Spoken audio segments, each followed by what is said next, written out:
सबके बच्चों को, हमारे बच्चों को ये मसला दरपेश होता है कि वो किसी एक चीज़ पर फोकस नहीं कर पाते हैं, वो किसी एक चीज़ की तरफ तवज्जो नहीं दे पाते हैं। तो ये है हाइपर एक्टिविटी डिसऑर्डर। जब बच्चा किसी तरफ तवज्जो नहीं दे पाता, किसी एक जगह पर वो अपने आप को मरकूज़ नहीं कर पाता, और वो एफर्ट करता है, स्ट्रगल करता है, मुश्किलात से दो चार होता है, लेकिन पेरेंट्स समटाइम्स समझ नहीं पा रहे होते। तो ये मसला है क्या? फरीहा उमर खान माहिर नफ्सियात हमारे साथ मौजूद हैं। फरीहा, आपको पाकिस्तान मॉर्निंग में वेलकम कहेंगे।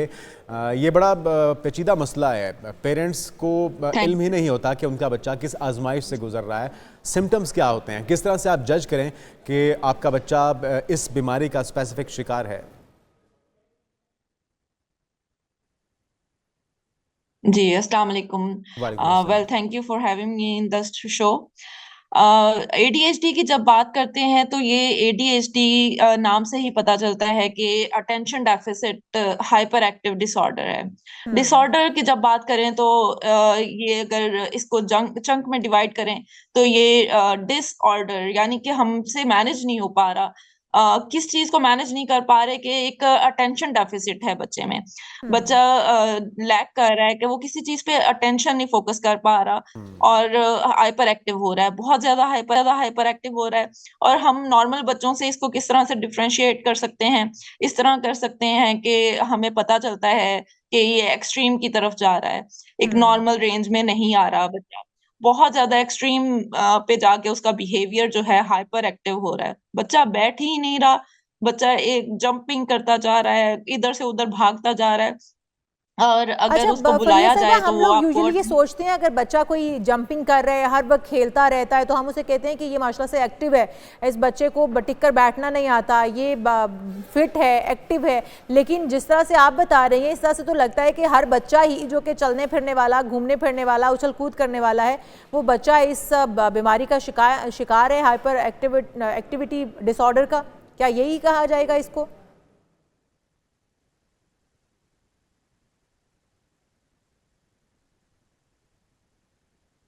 हम कोशिश करेंगे फरिया उमर साहबा से रब्ता करने जी, की। फरिया यही साहब, आप चीज सुन मैं पा आपको रही हैं? बता रही हूँ कि हर जी। बच्चा जी, जी। मैं वही फरमाइए। बता रही हूँ कि हम एक्सट्रीम्स देखते हैं कि बच्चा कहाँ पे, अगर हम 0 टू 10 के स्केल पे देखते हैं, क्योंकि हम सिर्फ सिम्पटम्स की बेसिस पे नहीं बताते कि ये बच्चा एडीएचडी के साथ है या विदाउट एडीएचडी परफॉर्म कर रहा है। हम इनको असेसमेंट करते हैं और फिर असेसमेंट के स्केल्स उन पे अप्लाई करके और फिर उनके साथ उनकी जो फ्रीक्वेंसी ऑफ सिम्पटम्स है, उनको रूल आउट करते हैं कि किस तरह के सिम्पटम्स हैं। अटेंशन डेफिसिट है, क्या वो बिल्कुल ही अटेंशन नहीं दे पा रहा? आप अगर उससे बात कर रहे हैं बच्चे से, तो क्या वो बच्चा आपको देख रहा है, आपको आई कांटेक्ट दे रहा है, आपसे बात कर रहा है, या वो अपने किसी और ही ख्याल में है, या वो कहीं और ही देख रहा है? आपने इन चीजों को रूल आउट करना होता है। अच्छा, इसके अलावा हर बच्चा ये एक्टिव होता है, फरिया साहब, ये लेकिन वो हाइपर एक्टिव जब बाय होगा बर्थ तभी आप ये मर्ज इसका का शिकार होता है बच्चा, या फिर किसी डेफिशिएंसी की वजह से, किसी रिएक्शन की सॉरी। वजह से इस मर्ज का शिकार हो सकता है? वजूहात क्या क्या हो सकती हैं? जी, कॉजेज इसकी जो हैं ये हमें बहुत बेसिक्स में मिलती हैं। ड्यूरिंग प्रेगनेंसी अगर बच्चे की माँ जो है वो स्ट्रेस ले रही है, अच्छा। बच्चे की प्री मेच्योर बर्थ है, 37 वीक से पहले की बर्थ है, लो बर्थ वेट है, और फिर वेस्टर्न कल्चर कल्चर में बहुत ज्यादा देखा जाता है कि अल्कोहल कंजम्पशन है। और उसके ओके। अलावा जो एक बहुत मेन रीजन है उसमें आता है कि जो कजन मैरिजेस हैं, ये वाले फैक्टर्स जो हैं ये एडीएचडी की तरफ लेकर जाने में बहुत इंपॉर्टेंट रोल प्ले करते हैं। अच्छा, ये भी बताइएगा डॉक्टर फरा कि क्या ऐसा भी हो सकता है कि बच्चे ट्रेजिडी गुजरी हो, बच्चा किसी ऐसे सानहे से गुजरा हो जो कि उसके जहन पर नक्श हो गया हो, इस तरह की चीज़ें भी अफेक्ट करती हैं बच्चे के ऊपर और वो भी इस तरफ ले जाती हैं, उसकी वजह से भी इस बीमारी का शिकार हो सकते हैं? या फिर हम सिर्फ यही कहेंगे कि कज़न मैरिजेस और जो रीजंस और कॉजेज़ आपने बताई हैं? ये वाली जो आप बता रहे हैं रीजंस, ये वाली रीजंस और डिसऑर्डर में आती हैं। इस डिसऑर्डर के साथ ये वाली चीज लिंक नहीं करती, वो आपको और चीजों की तरफ लेकर जाएंगी। यहाँ पे हमें जो मेन रीजंस मिलती हैं, एटियोलॉजी में अगर हम जाते हैं, कॉजेज की तरफ जाते हैं, तो वहां पे हमें प्रीमेच्योर बर्थ, और जो मैंने फैक्टर्स बताए हैं मदर्स की तरफ जो हैं, और इसीलिए कहा जाता है कि जब मदर्स प्रेगनेंसी में हैं तो उनका खास ख्याल रखें, क्योंकि आपकी बच्चे की आगे आने वाली हेल्थ जो है आपके बच्चे की माँ की सेहत पे डिपेंड करती है। तो इसलिए माँ को स्ट्रेस से रिलीफ दें, माँ को बहुत ख्याल रखें ठीक है। ड्यूरिंग प्रेगनेंसी, तो अच्छा, क्योंकि खुदा ना सारा खास्ता ये सारी मर्ज जिंदगी आ बच्चे जाता की है, उस पे। अगर फर्ज किया ये मर्ज आ चुका, इसका शिकार आपका बच्चा हो चुका, अब ट्रीटमेंट क्या होगा? कुछ थेरेपीज हैं, एक्टिविटीज में तब्दीली लाई जाती है, या फिर मेडिकेशन ही इसका हल है? जी, बिल्कुल। मेडिकेशन सबसे पहले तो हमारे यहाँ पे मेडिकेशन की तरफ ही जाया जाता है, लेकिन मेडिकेशन एक टेम्परेरी रिलीफ है। आपका बच्चा हाइपर एक्टिव होने से थोड़ा-सा बैठ जाएगा टेम्परेरीली। जब तक आप मेडिकेशन दे रहे हैं डेफ़िनेटली मेडिकेशन हेल्प करती है, लेकिन वो आपको ऑन द मीन टाइम आपको हेल्प करेगी। लेकिन उसके साथ अगर आप मैनेजिंग की तरफ जाएँगे तो हम बिहेवियरल ट्रीटमेंट की तरफ जाते हैं, बिहेवियरल थेरेपीज़ की तरफ जाते हैं। उसमें डे टू डे एक्टिविटीज़ को मैनेज करने की ज़रूरत हुँ। होती है।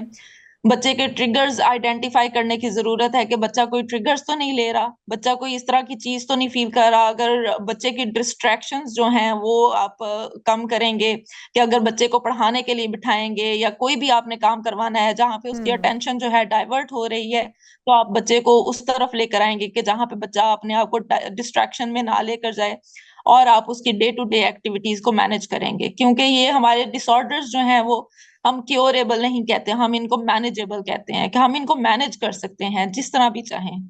अच्छा फ़िरोज़ भाई, ये किस एज से किस एज तक के बच्चे के अंदर पाया जा सकता है ये मर्ज़? और जिस तरह से आपने कहा है कि इसको आप बिहेवियरल चेंज करके, आप इसको थेरेपीज़ करके आप इसको तब्दील कर सकते हैं बच्चे को, और बच्चा जो है ठीक हो सकता है। और फिर दूसरी ऑप्शन वही है जो मेडिकेशन है, मेडिसिन के ऊपर बच्चे को जाना पड़ेगा। तो एक तो एज ग्रुप बता दीजिएगा, किस एज से किस एज के बच्चे ज़्यादा इस चीज़ का शिकार होते हैं, और फिर क्या इसको ख़त्म किया जा सकता है टेम्प्रेरी, या इसके रिलीफ होता है, या फिर परमानेंटली आप इसको अपने बच्चे के अंदर से ख़त्म कर सकते हैं? क्या इसका तरीक़ाकार होगा?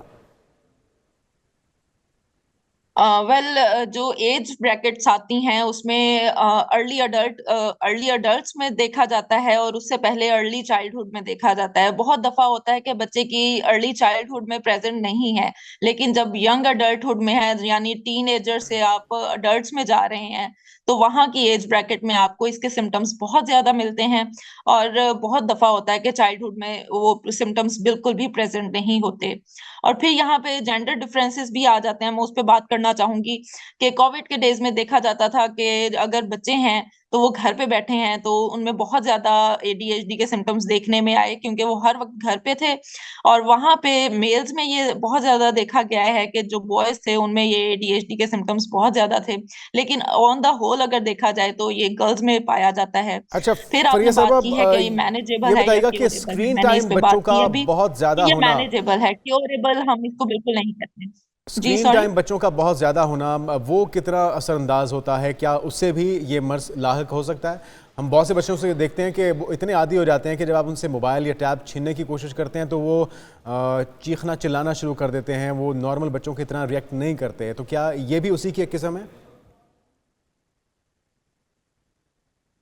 ये उसकी एक किस्म नहीं है, लेकिन स्क्रीन टाइम जोन से हैं वो हमारे डिफरेंट डिसऑर्डर्स की तरफ लीड ज़रूर करते हैं। तो आप मदर्स को, फादर्स को, जो पेरेंट्स हैं हमारे, बहुत ज़्यादा देखा जाता है कि हम प्यार में, लाड में बच्चों को मोबाइल दे देते हैं कि चलो कोई बात नहीं, बच्चा रो रहा है।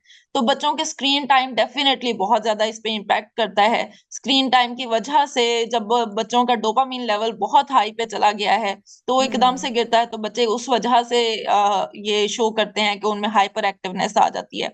एंगर इश्यूज आ रहे हैं, लेकिन ये इस चीज की तरफ लीड नहीं कर रहा होता, उसकी वजह से ऑटिज्म के सिम्टम्स आने का ज्यादा खदशा होता है। और डॉक्टर फरीहा, ये भी बताइएगा, बच्चों को इग्नोरेंस पेरेंट्स की तरफ से हो, फैमिली मेम्बर्स की तरफ से हो, अदम तवज्जोही का शिकार हो जाते हैं बच्चे, क्या वो भी उनके अंदर भी ये सिम्टम्स पाए जा सकते हैं? क्योंकि बच्चे को आप, पेरेंट्स अगर वर्किंग हैं तो वो उस तरह से टाइम नहीं दे पाते, बच्चे तब भी थोड़ा सा आपसे, आपकी बात नहीं सुनते हैं, चीज़ों की तरफ तवज्जो नहीं देते हैं, क्या ये भी एक रीज़न हो सकती है?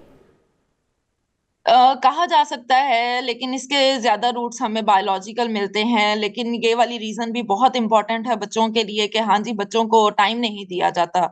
अगर हुँ। मदर्स हैं, वर्किंग मदर्स हैं, फादर्स हैं, बच्चे आपका एसेट हैं, बच्चों को टाइम दें, जरूर दें, क्योंकि बच्चों का टाइम आप ठीक। बच्चों को आपका बिल्कुल। टाइम चाहिए, बच्चों को आपसे कुछ भी नहीं चाहिए, आप उनको कोई सहूलियात प्रोवाइड ना करें, आप उनको सिर्फ और सिर्फ टाइम दे दें तो टाइम उनके दे लिए दें बहुत बच्चों इंपॉर्टेंट है, बच्चों और का, वही बच्चे ही जरूरत आपका फ्यूचर है और बच्चों को संवारने के लिए, उनकी ज़िंदगी संवारने की ज़रूरी है कि पेरेंट्स बच्चों के ऊपर तवज्जो दें।